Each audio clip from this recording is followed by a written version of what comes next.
Hello, I'm back again for another book review, and this time it is a double one again. We haven't done a double for a while, so I thought we would. But yes, I did say last time how I was reading 3 books. I'm now back to reading two at a time, one fiction, one non-fiction. But yeah, I was reading 3. There was a reason for that, which I will come to. I'm not sure how long this video is going to be, so I don't know if I'll post it on all social media or not yet, but we'll see how long the video takes.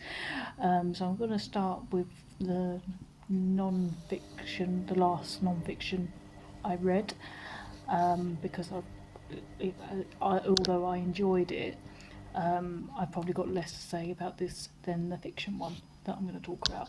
So the non-fiction one I just finished over a few days is Louis Theroux, Through the Keyhole, When the World Went Weird and So Did I.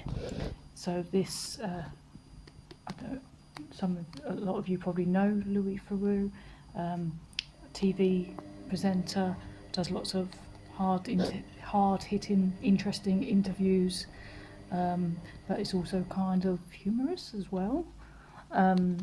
This book is basically like a diary of during COVID, so 2020. So kind of how he and his family kind of experienced it, well, obviously from his perspective. And yeah, it has some humour running through it, but also it's really honest. So it's talking about how he grew kind of a dependency to alcohol during that time, and kind of the stuff, how he changed in that time, for both bad but also good ultimately as well. And obviously, kind of being in the position he's in, his kind of experience was maybe a little bit different than some of us might have experienced. And I did see, excuse me, my voice is going.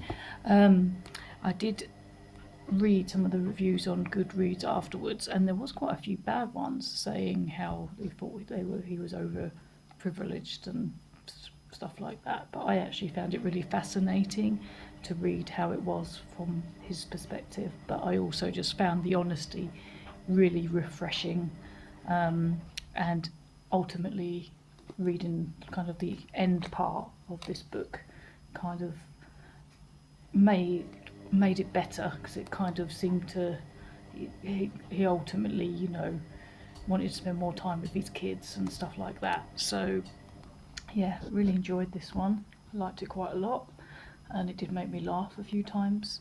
And yeah, so yeah, this is a good one. Really enjoyed. Okay, the other one, I haven't got the physical book of it because it was an online read, and so I kind of went off piste of my to be read list for that one. Before I started working in libraries about a year and a half ago or so now, I often used a website or a few websites that you can get free books, basically online books, normally by new writers that want people to read their book, and in exchange write a review on different websites and stuff.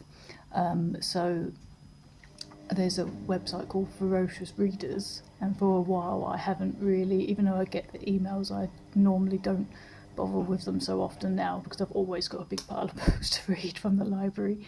But this time there was one that caught my attention because it sounded really interesting, so I was like, okay, I'm gonna have to read this one. So it was a book called After the Final Curtain, by Riley Wyland, and it was a fiction, a really interesting premise. It's about a girl at the beginning who is living in the 80s, and she goes to like a gig, and ends up taking loads of drugs, and I think ultimately one way or other she dies. I think it's an overdose basically. So when she dies, she wakes up in a cinema and meets these other women, and they look really they look really familiar to her, and then she realizes they look like her, but at the same time different. And then it turns out that these other people there are actually the past life versions of her, so like her previous incarnations, if you like, from different eras. And the cinema is quite strange. It's like they can sit there and they can watch the current Alexa, which is the name, well, it's Lexi to begin with. They can watch the current Lexi or Alexa on the screen, see what they're getting up to in their life, but they can also watch playbacks of each other's lives and see like how they died and important moments in each other's lives. So it's a really interesting premise. I really like that premise. But I wouldn't put it as a 5 out of 5. I'm kind of somewhere in the middle with it, because I really liked what the premise it was, and thought it was very original, and I really liked that premise. And also, as I was reading it, I was kind of like, oh, I haven't wrote fiction for a really long time myself, but I have attempted to in the past, and kind of how it was written felt really familiar to me. Like it could have been something I could have tried to write in places. So there was something comforting. I don't know if comforting is a word, but there was something nice about that.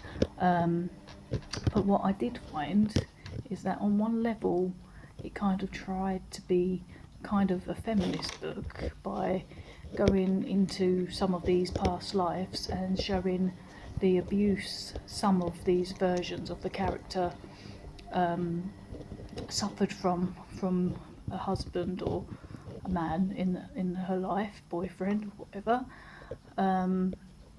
But every single person, every single version, they centered around men. So it was like her main relationship, and even if that main relationship was a negative one, then there was always some man that was going to be the saviour, or could have been the saviour, and not that she would have rescued herself, which was a bit and plus there wasn't other, I mean, some of them had careers, but it was still ultimately about the marriage or relationship in every single life that come up really prominently.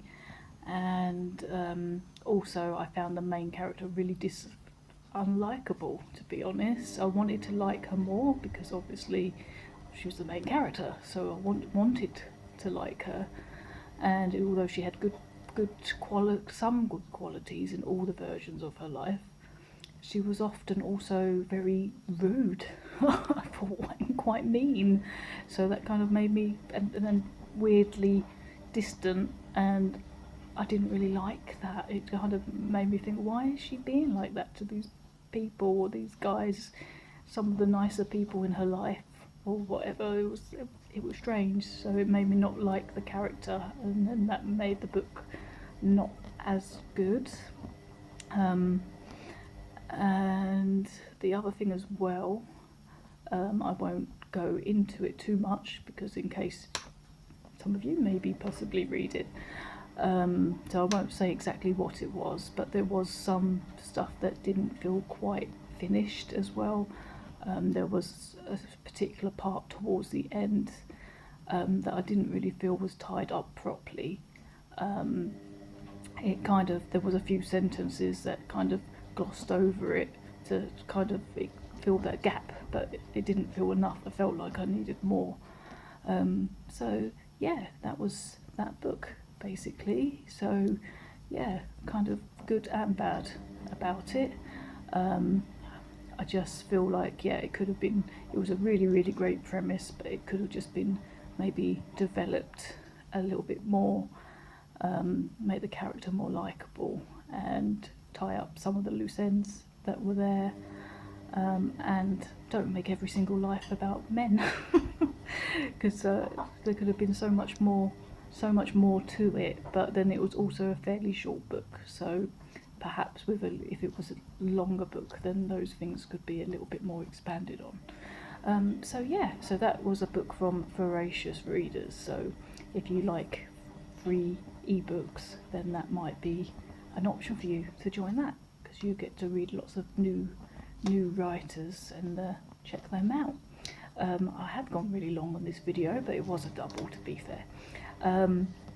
So that's it for today's book review. I'm back on 2, but one of them is taking me ages to read, which, as you can see, that one's been going a while, but soon.